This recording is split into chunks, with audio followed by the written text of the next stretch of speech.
Assalamualaikum warahmatullahi wabarakatuh. Halo Mas Bro dan Mbak Sis, kembali lagi dengan saya Tio di Semadung Podcast. Nggak asik. Di samping saya telah hadir seorang narasumber, yaitu guru agama SMA Negeri 1 Kedunguni. Halo Pak Zerofi. Halo, assalamualaikum warahmatullahi wabarakatuh. Waalaikumsalam warahmatullahi wabarakatuh. Bagaimana kabar Pak? Alhamdulillah, baik hari ini, sehat, mantap. Alhamdulillah. Baik Pak, berhubungan dengan sebentar lagi kita akan merayakan Tahun Baru Islam Pak, Iya, yang bertepatan pada tanggal 30 Juli 2022, iya. hari Sabtu nanti Pak. Kalau tentang Tahun Baru Islam atau disebut bulan Muharram, apa saja Pak keistimewaan dalam bulan Muharram ini? Keistimewaan bulan Muharram sangat banyak ya. Bulan Muharram itu kan bisa dikatakan bulan Muharram itu bisa diartikan bulan yang mulia. Iya. Bulan mulia. Jadi kalau bulan mulia itu bulan yang sangat istimewa sekali dan juga dikatakan bulan suci juga. Karena di dalamnya itu banyak amal-amal ibadah yang perlu kita lakukan. Bahkan di dalam hadis pun mengatakan bahwa bulan Muharram itu termasuk syahrullah, bulannya Allah Subhanahu wa taala. Afdhalus siyam ba'da Ramadan syahrullah al-Muharram. Jadi paling utama untuk puasa setelah Ramadan itu adalah di bulan Muharram. Bahkan wa afdhalus shalah ba'dal fardhah itu as-shalah al-lail, salat malam. Setelah salat yang paling baik ataupun paling utama setelah salat fardu itu salat malam. Jadi kalau afdhalus syahrul Ramadan artinya salat puasa Ramadan, setelah puasa Ramadan itu termasuk yang paling utama adalah syahrul Muharram ataupun syahrullah. Itu salah satu kemuliaan. Dan di dalamnya pun bahwa bulan Muharram itu termasuk bulan yang pertama di bulan Hijriyah. Di antaranya itu. Dari keistimewaan tersebut Pak, apa saja amalan yang dianjurkan di bulan Muharram Pak? Amalan-amalan yang dianjurkan ini sesuai dengan hadis Rasul Shallallahu Alaihi Wasallam itu berpuasa. Berpuasa. Ya, bahkan ada ulama mengatakan sum sol sil aliman. Jadi sum untuk berpuasa. Maka di dalam hadis pun ada menyampaikan untuk berpuasa, bahkan di dalam bulan Muharram itu ada 10 surah. Itu dianjurkan untuk berpuasa yang namanya hari Asyura. Bahkan dikatakan ketika berpuasa pada bulan Asyura ataupun bulan Muharram pada tanggal 10 itu sama halnya kita diberi kebaikan 10.000 malaikat. Iya. Yang kedua, setelah berpuasa sholat ya. Kemudian ada yang mengatakan juga sil aliman untuk bersilaturahim kepada orang alim. Bahkan bersedekah. Di situ di bulan Muharram ada kita untuk bersedekah, menyantuni anak yatim di antaranya. Itu amalan-amalan yang dianjurkan di dalam bulan Muharram. Bahkan harus diawali dengan doa ketika kita masuk di bulan Muharram. Ada doa awal tahun dan nanti ditutup dengan akhir tahun. Nah, itu jadi banyak berdoa, banyak berzikir untuk bermuhasabah, untuk berintrospeksi diri dalam satu tahun itu. Itu diantaranya. Dari banyaknya keistimewaan dan juga anjuran amalan di bulan Muharram Pak. Iya. Dan bulan Muharram ini sering disebut sebagai bulan haram Pak. Iya. Mengapa disebut bulan haram Pak? Bulan haram itu sesuai dengan surat At-Taubah ayat 36. Itu yang berbunyi inna iddatasyuhur indallah isna asyara syahron. Jadi inna iddatasyuhur sesungguhnya bilangan bulan di sisi Allah itu ada isna asyara syahron, ada 12 bulan. Kemudian fi kitabillah yauma khalaqa samawati wal arda minha haram, ataupun di dalam bulan 1 tahun, di dalam beberapa bulan itu ada 12 bulan, di antaranya ada arba'a khurum, ataupun ada 4 yang disebut dengan bulan haram. Dan itu dijelaskan di dalam hadis bahwa asa natu isna asyara syahron, dalam 1 tahun ada 12 bulan itu minha arba'atun khurum, ada 4 bulan haram, diantaranya adalah bulan Dzulqa'dah, Dzulhijjah, Muharram, dan satu lagi yang terpisah adalah bulan Rajab. Lah kenapa disebut dengan bulan haram? Di antaranya pada bulan itu diharamkan untuk berperang, untuk berbunuh-bunuhan, saling membunuh. Bahkan diharamkan pada bulan-bulan itu untuk melaksanakan kegiatan-kegiatan yang haram, yang maksiat, yang dilarang oleh Allah Subhanahu wa taala. Sebetulnya larangan haram ini tidak hanya bulan-bulan itu semuanya, cuma ini ditekankan, maka itu disebut dengan bulan haram, gitu kan. Oh, seperti itu, Pak. Nggih. Oke, bulan haram, bulan Muharram. Iya. Nah, apakah Pak, kan banyak mungkin di luar sana Pak, ini yang tidak mengawali awal tahun dengan doa dan mengakhirinya dengan doa juga Pak. Iya. Jadi apakah emang harus atau itu sunnah atau memang wajib Pak? Doa ini kan anjuran ya. Jadi wajibnya sih enggak. Anjuran itu kan bisa dikatakan sunnah. Sunnah itu kalau kita melaksanakan mendapat pahala, dan ini lebih baik. Karena hadis mengatakan bahwa barang siapa yang membaca pada awal dan akhir tahun dengan doa, insya Allah ya selama 1 tahun itu terlindungi. Bahkan setan-setan tidak mau menggoda. Ini awal dari doa itu. Adapun perjalanannya tergantung dari manusia itu sendiri. Jadi hukumnya ini sunnah ya Pak? Sunnah. Tapi sangat dianjurkan. Iya, dianjurkan. Kan itu diawali. termasuk berdoa, kan termasuk melaksanakan perbuatan baik ya. Melaksanakan perbuatan yang baik lah untuk membekali diri kita, ya bermanfaat. Nah, 1 Muharram sendiri kan Pak, ini tahun baru Islam. Iya. Banyak sekali dirayakan di berbagai penjuru dunia Pak. Iya. Termasuk di Indonesia. Dan khususnya Pulau Jawa Pak, terkenal dengan nama Satu Syuro, tradisi. Iya.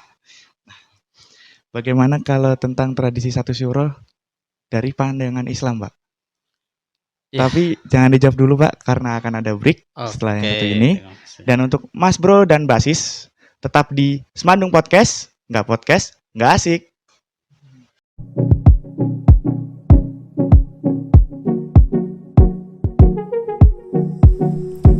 Hello everyone, do you know ECC? ECC stands for English Conversation Club. ECC is one of extracurricular in SMA Negeri 1 Kedunguni. Di dalam ECC, kita mempelajari debat bahasa Inggris yang di dalamnya membahas tentang permasalahan-permasalahan yang sedang terjadi dan disampaikan dalam bahasa Inggris. Selain itu, kita bisa mendapatkan teman dan pengalaman baru di SCC ini.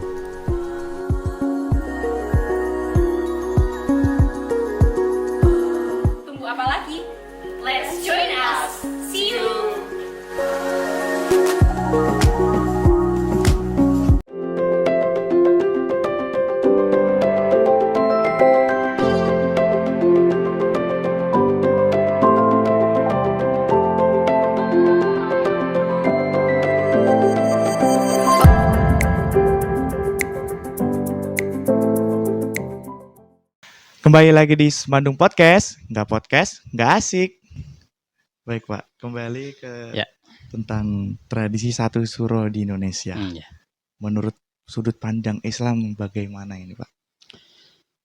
Satu suro itu adalah awal dari bulan Jawa. Kalau bulan Hijriah 1 Muharram dan itu harinya sama. Bahkan ada yang mengatakan bahwa satu suro itu mengambil dari Asyura. Namun itu sebagian besar berpendapat seperti itu. Lah peristiwa di dalam satu suro itu memang banyak hal ya.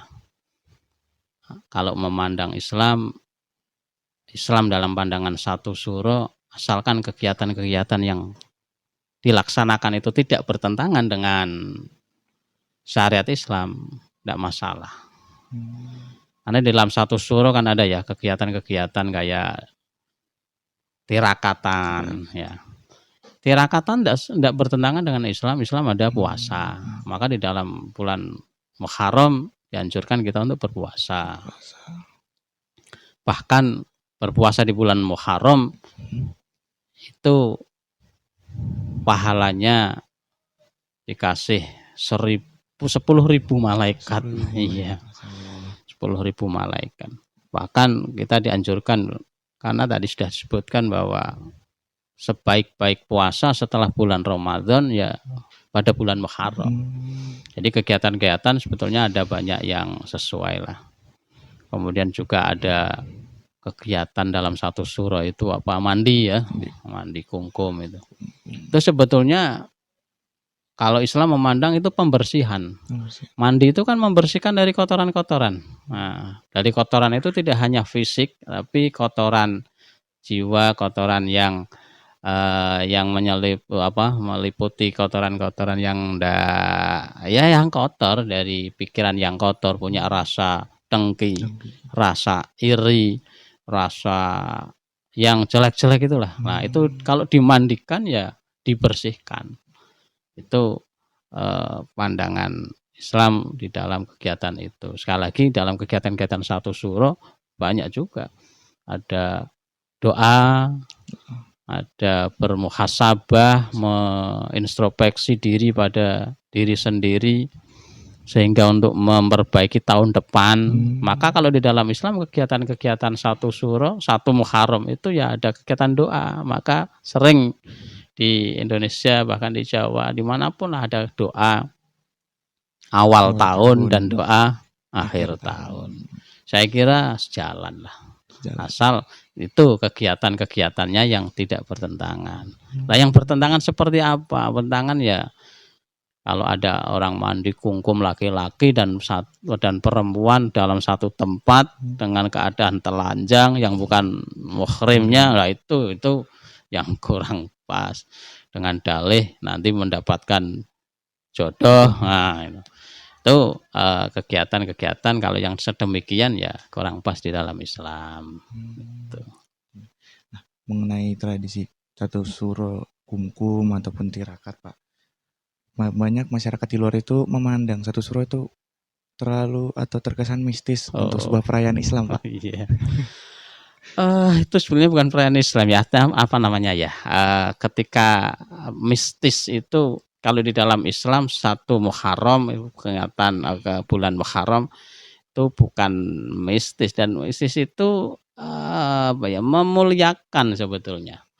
Sakral bukan sakral. Jadi sakral kegiatan di satu suro pun ya kegiatan sakral yang memang serius dilaksanakan, fokus, konsentrasi, kemudian menghadap Tuhannya, menghadap Allah Subhanahu wa taala untuk berdoa.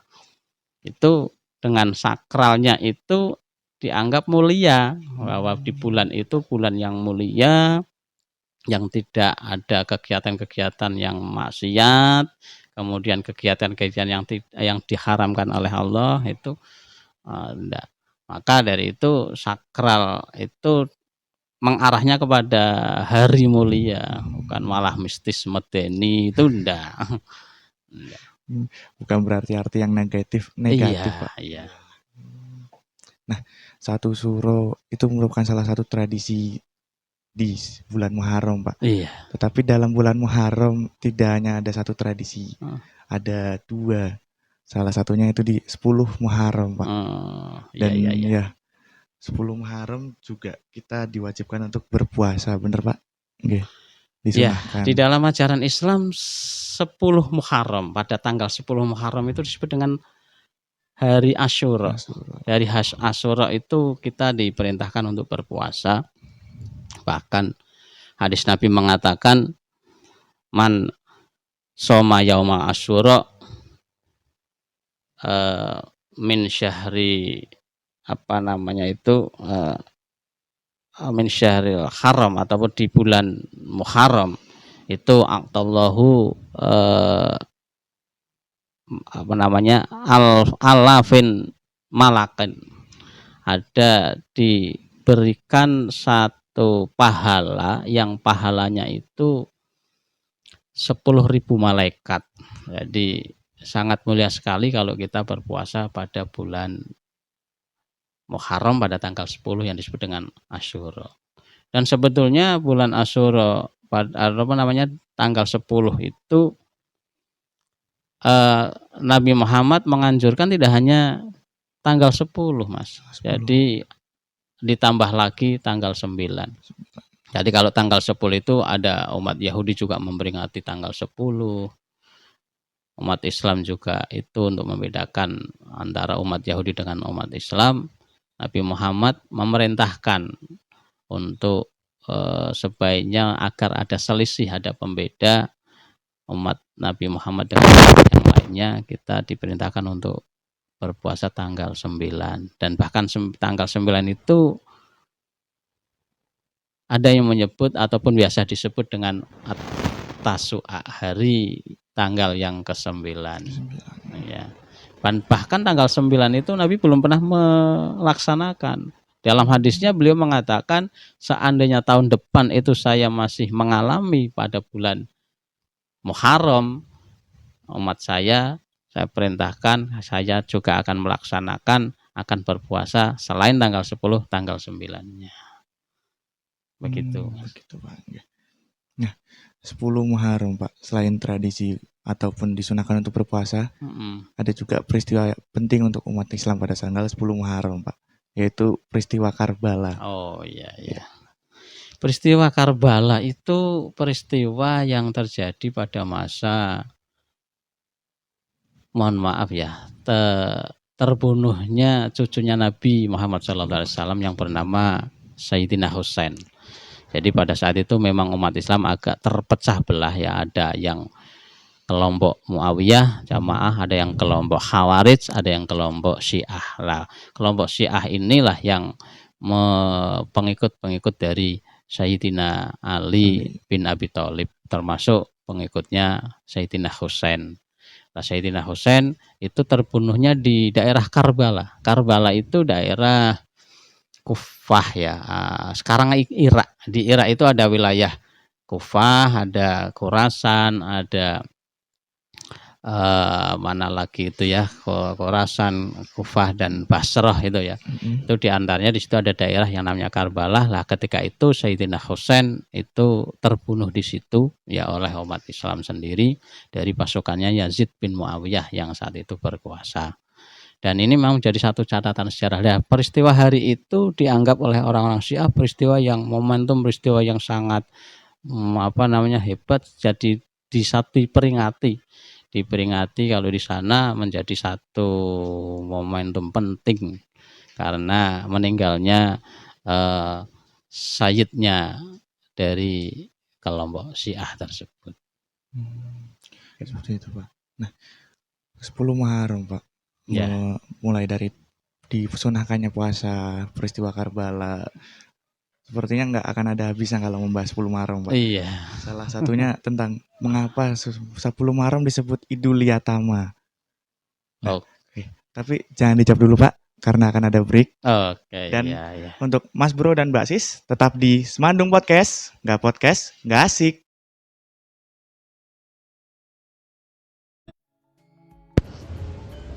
Ekstrakurikuler seni musik merupakan wadah bagi para peserta didik yang memiliki bakat dan minat di bidang seni musik.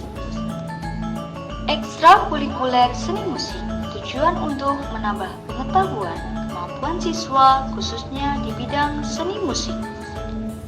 Siswa bisa memainkan lagu daerah maupun musik pop dengan seperangkat alat musik band. Ekstrakurikuler seni musik ini diharapkan dapat mengasah bakat siswa dalam memainkan alat musik maupun bakat dalam olah vokal.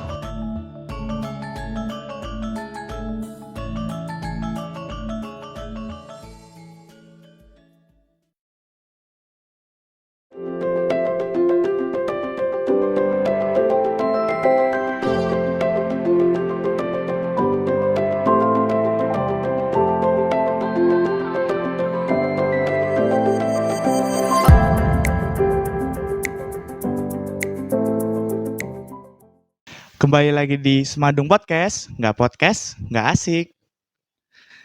Baik Pak Zairofi. Iya. Kembali ke pertanyaan yang tadi, mengapa 10 Muharram disebut Idul Yatama?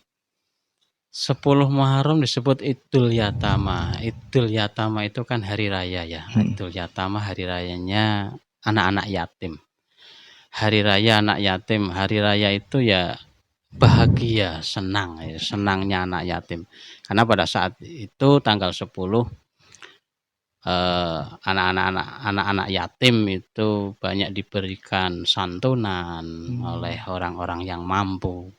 Sehingga untuk membahagiakan anak-anak yatim, Idul itu kan hari raya itu membahagiakan anak yatim, sehingga itu menjadikan satu tradisi, akhirnya menjadi satu kebiasaan bahwa itu adalah kebahagiaannya anak yatim, menjadi hari rayanya anak yatim. Karena pada saat itu anak-anak yatim bahagia, banyak disantuni oleh orang-orang yang mampu, dikasihi, kemudian ya layaknya orang-orang diberi sesuatu hal yang membahagiakan.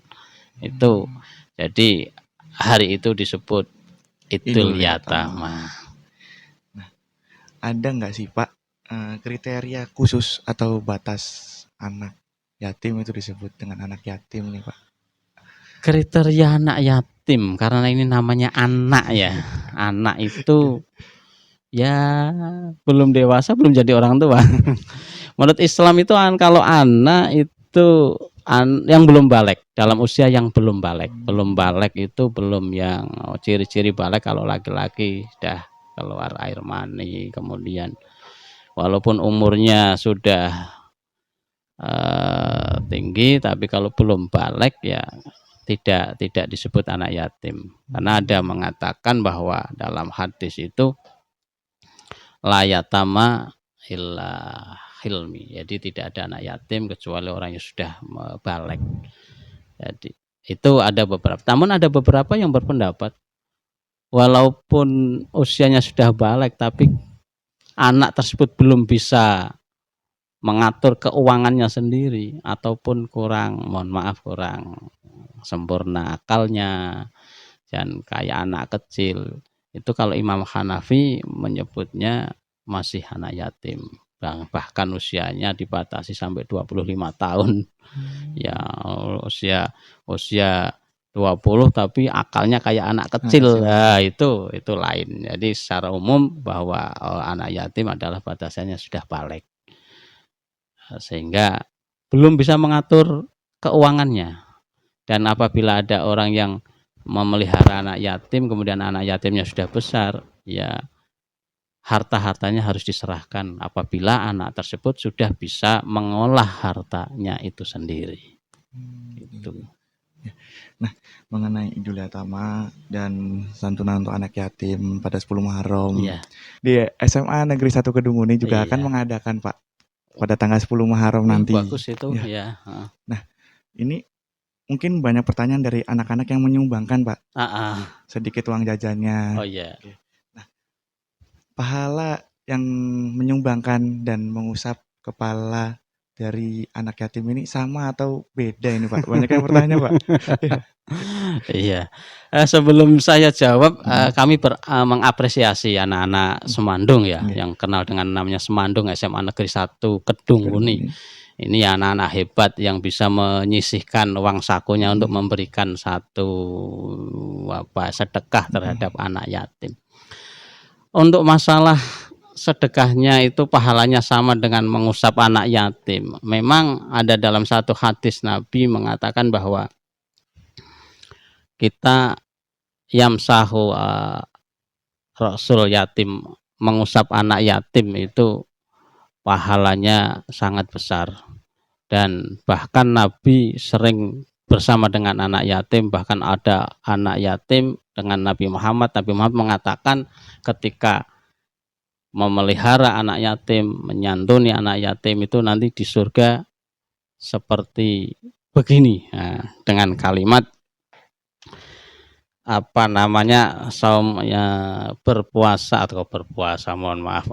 menyantuni anak yatim itu besok di surga begini. Begini itu 2 jari yang dekatan Nabi Muhammad SAW dengan orang yang menyantuni anak yatim.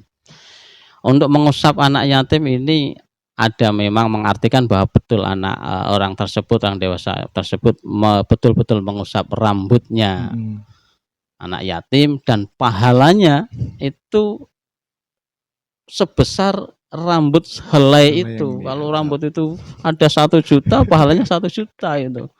Iya.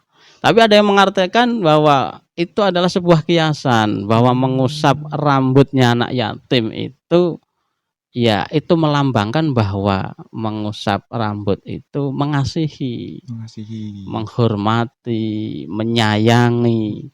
Sehingga tidak hanya bentuk mengusap saja. Kalau Pak Zerofi mengusap anak yatim hanya ngusap saja percuma. Kan harus ada kasih sayangnya, ada bentuk lain, ngasih uang, ngasih kebutuhannya. Kalau sekolah kasih beasiswa, kemudian tidak punya pakaian ya belikan pakaian. Nah, sambungannya dengan tadi Abul Yatama tadi. Jadi Idul Yatama tadi, atau hari rayanya anak yatim, membahagiakan anak yatim, kemudian memenuhi kebutuhan anak yatim. Lebih bagusnya lagi diterapkan secara lahiriah, letterlek kalimat itu ya mengusap betul, kemudian menyantuni. Tapi jangan khawatir ketika anak-anak Semandung ya menyedekahkan, saya harus mengusap, tidak harus. Ini ada beberapa pengertian yang memang inti hakikatnya di dalam mengusap anak yatim itu seperti apa. Lah itu tidak harus, kebalikannya, jangan hanya nyentuh saja tapi tidak mengasihi, apalagi nyentuhnya sama kayak goyonan nunyul itu ya. Iya, itu malah ya artinya menyayangi, mengasihi, memenuhi kebutuhannya anak-anak yatim, kemudian ya dengan ngelus itu simbolis untuk mengasih sayang. Begitu Mas. Baik Pak, terima kasih kepada Bapak Zerofi telah menjadi narasumber pada podcast kali ini. Terima kasih, sama-sama Mas. Dan semoga apa yang disampaikan oleh Bapak Zerofi barusan bermanfaat dan dapat kita pahami bagi kita semua. Dan untuk Mas Bro dan Mbak Sis, terima kasih sudah menonton podcast pada kali ini. Dan semoga kita tetap berjumpa di podcast-podcast selanjutnya. Tetap di Semandung Podcast, gak podcast, gak asik.